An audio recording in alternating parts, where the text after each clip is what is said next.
Good morning, everybody. Good morning, Rabbi.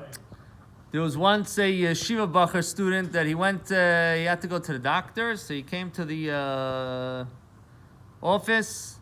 And in this office, it's known you gotta wait a long time. One of those places that, everybody comes and they're waiting at least an hour or two, but you gotta hold your spot, otherwise, chaval halazman, it's gonna be action, a lot of action going on there. So he comes in there, he gets his spot in line, and he knows it's at least 2 hours before he waits. So he went out, he got his number in line or whatever it was, and he went to a shul not too far away, a block away, to learn and study for 2 hours, then he'll come back. When he came back, somebody else told him, "Hey, what's going on? You weren't here before." So he's trying to explain to the guy that I was here, just like everybody else.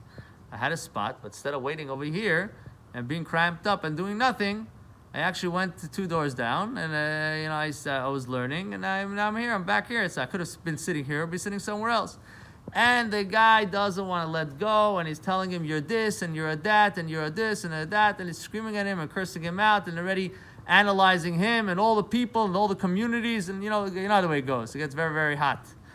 So someone else walked in and saw what's going on. So he goes over to the guy that was very angry and screaming. He says, "Go back on what you said, and be very careful what you just said." He says, "Why?" He says, "We say in Yom Kippur, Rosh Hashanah, Yom Kippur, Yad Kol Chosim Boy," and the hand of everybody is signed and sealed.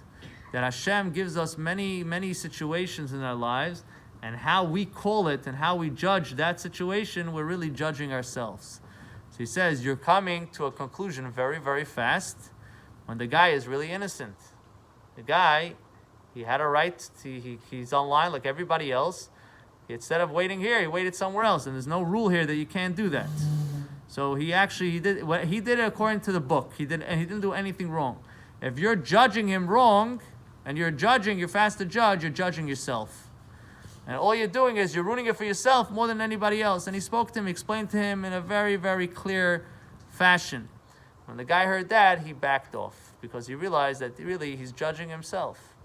So this is also something that we have to know, that whenever we see somebody else in a problem or whatever it is they're doing, don't be so quick to judge. Don't be so quick to judge, and don't be so quick to say anything about it, because really Hashem is setting us up. He's giving us the opportunity, and how we respond, we are really judging ourselves. There's a famous story with David HaMelech that the prophet came to him and told him, well, he was a rich man that he had a whole bunch of sheep, and then he took someone else's sheep and he took it away from him. What do you say about that guy? He says, oh, he's a Ganev, he's this, he's that. He says, well, King David, with all due respect, you did the same thing to somebody else.